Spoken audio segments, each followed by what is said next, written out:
বাংলাদেশের সঙ্গে ভারতের যে সম্পর্ক, এই সরকারের আমলে আবার নতুন করে টানাপোড়েন শুরু হয়েছে। আপনারা সবাই জানেন, ডক্টর মোহাম্মদ ইউনূসের জামানাতে ভারত এবং বাংলাদেশের সম্পর্কটি রীতিমতো দাগ-কুমড়ার পর্যায়ে পৌঁছে গিয়েছিল। সেই সম্পর্কের ভিত্তিতে আমাদের ব্যবসা-বাণিজ্য, আমাদের পর্যটন, আমাদের চিকিৎসা ভিসা থেকে শুরু করে ভারতের সঙ্গে যে সকল চলমান বিষয় গত ১৭ বছরে রীতিমতো প্রাতিষ্ঠানিক রূপ লাভ করেছিল, তা রীতিমতো বন্ধ হয়ে গিয়েছে এবং এখনো পর্যন্ত সীমিত আকারে খুব অল্প পর্যায়ে সেগুলো চালু আছে। যেমন ধরুন, আমরা ভারতের বড়, বড় যে বন্দরগুলো, যেগুলো আমাদের প্রয়োজন, সেগুলোকে আমরা ট্রানজিট হিসেবে ব্যবহার করতে পারতাম এবং বছরে না হলেও $1.5 বিলিয়ন অথবা $1 billion, not less than $1.5 billion আমরা বাণিজ্যিক সুবিধা পেতাম। আমাদের দেশ থেকে আমরা যখন এক্সপোর্ট করতে গিয়ে এখানে আমাদের ঢাকা বিমানবন্দর বা আমাদের চট্টগ্রাম বন্দর থেকে যে সকল এয়ারে অথবা সিতে যে সকল শিপমেন্ট ইউরোপে যায়, আমেরিকাতে যায়, আমরা অনেক সময় দেখা যাচ্ছে যে তাড়াহুড়োর কারণে বা অন্য বিভিন্ন কারণে আমরা সেই শিডিউলগুলো রক্ষা করতে পারিনি। জাস্ট উদাহরণ, যদি চট্টগ্রাম বন্দর থেকে একটি কন্টেনার বা একটা জাহাজ আমরা ইস্ট কোস্টে পাঠাতে চাই আমেরিকাতে, তো সেক্ষেত্রে কাট আপ টাইম ধরুন ৩০ দিন। এখন আমাদের গার্মেন্টস মালিকরা দেখা গেল যে এই কাট আপ টাইমের মধ্যে তারা তাদের হাতে সময় আছে ১৫ দিনের, কারণ হলো প্রোডাকশনে তাদের দেরি হয়েছে।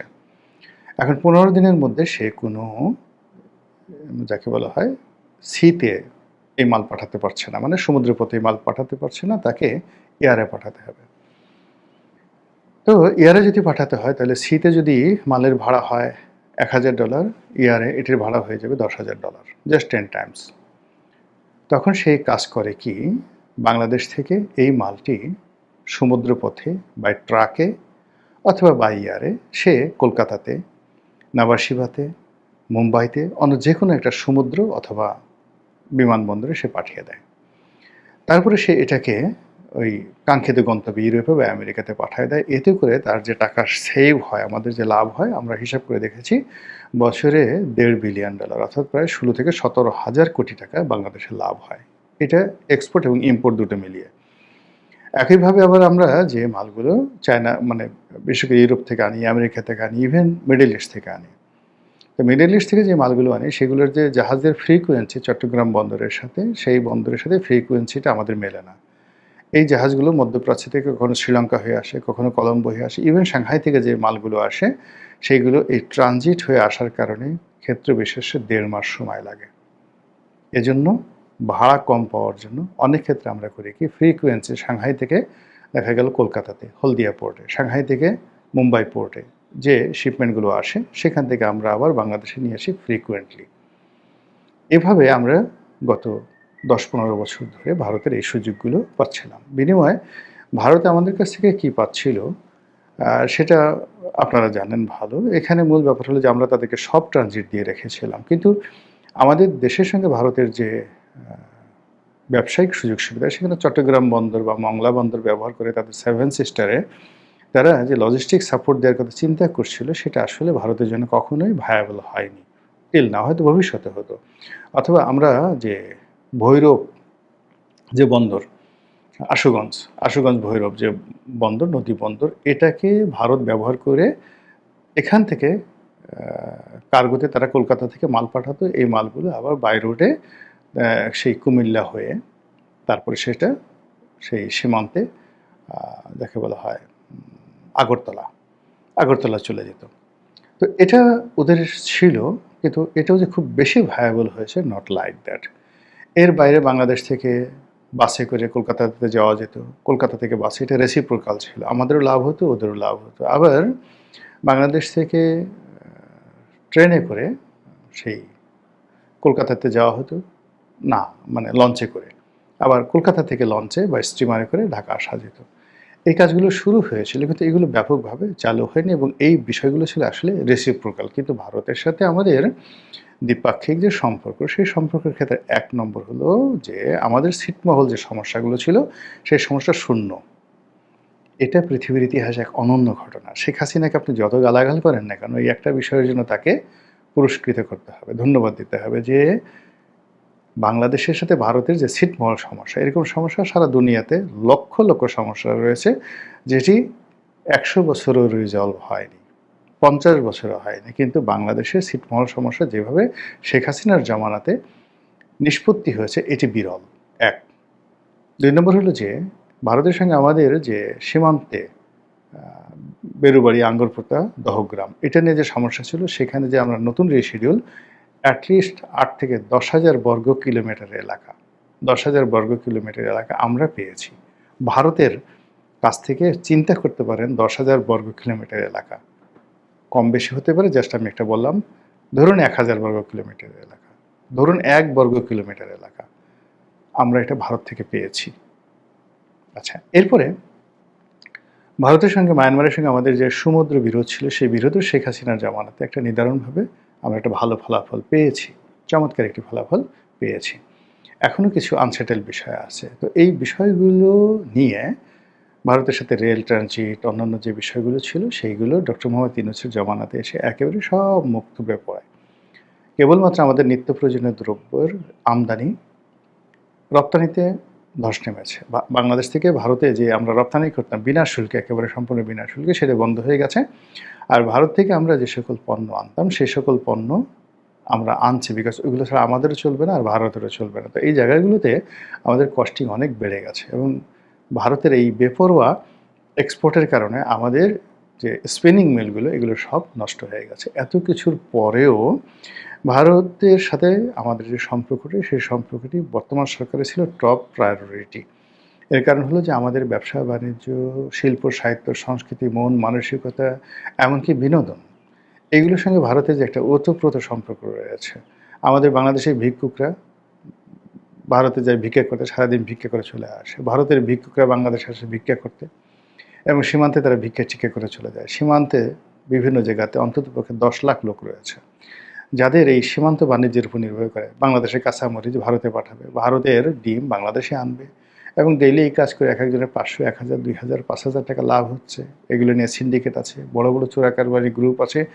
সীমান্তে ১০ লক্ষ লোক মোটামুটি এই শেখ হাসিনার পতনের পরে রীতিমতো মানে না খেয়ে মরার মতো অবস্থা তৈরি হয়েছে। তো সব মিলিয়ে একটা ব্যালেন্স তৈরি করার জন্য ভারতের সাথে যে সম্পর্ক, এটি এই সরকারের একটা প্রায়োরিটি সম্পর্ক ছিল, কিন্তু এটি হয়নি।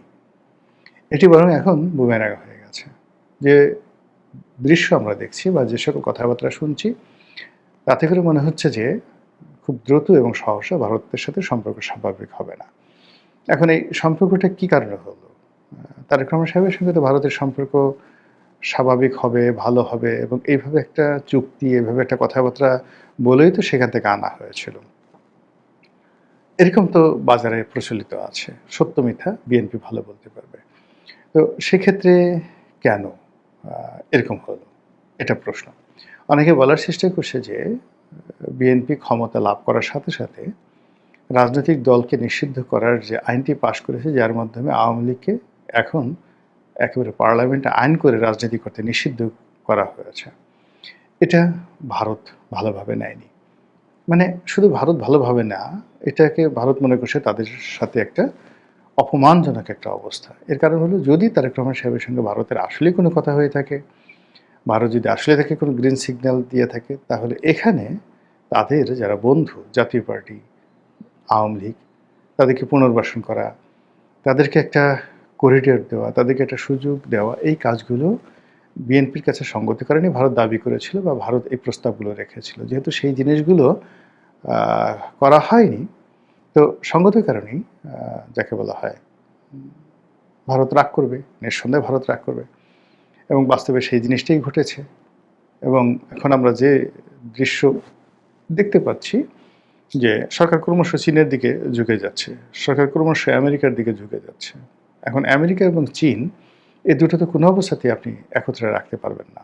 আপনি আমেরিকাকে যদি আরও ১,০০০টা প্লেন কিনেন, বাংলাদেশের তেল গ্যাস সব কিছু দিয়ে দেন, কিন্তু যদি আপনি চীনের সাথে বন্ধুত্ব করতে চান, দহরম মহরম করতে চান, এটা আমেরিকা কোনো অবস্থাতেই মেনে নেবে না। তো এই যে কূটনীতির যে একটা ব্যালেন্স, সেই ব্যালেন্সটা যেটা ধরুন জাপান পারে, যেটা ভারত পারে, এমনকি যেটা পাকিস্তান করে, সেটা আসলে বাংলাদেশের পক্ষে সম্ভব নয়। একদিকে আপনি চীনকে রাখবেন, আরেকদিকে ভারত রাখবেন, অন্যদিকে আমেরিকার সঙ্গে সমানে খেলবেন, যেটা শেখ হাসিনা চেষ্টা করেছিলেন, টিকেছিলেন, কিন্তু তিনি শেষ পর্যন্ত সফল হতে পারেননি। তো সেই দিক থেকে যে নতুন সরকার, তাকে যেকোনো একটি রাষ্ট্রের সঙ্গে কৌশলগত সম্পর্ক স্থাপন করতে হবে। It might be USA, it might be China, it might be Delhi. যেভাবে এখন ধরুন সৌদি আরব টিকে আছে আমেরিকার উপর নির্ভর করে, উত্তর কোরিয়া টিকে আছে চীনের উপর নির্ভর করে, শ্রীলঙ্কা টিকে আছে চীনের উপর নির্ভর করে, মায়ানমারকে তো পৃথিবীর মানচিত্র থেকে মুছে দিত আমেরিকা। তাদের বার্মা অ্যাক্ট অনুযায়ী সর্বোচ্চ দরকার হলে মায়ানমারকে শেষ করে দিত। পৃথিবীতে মানে যে কয়টি রাষ্ট্রকে, অন্য অফ দ্য টপ 5 যে রাষ্ট্রকে তারা শত্রু রাষ্ট্র মনে করে, তার মধ্যে মায়ানমার অন্যতম। 5টি শত্রু রাষ্ট্রের মধ্যে আমেরিকার।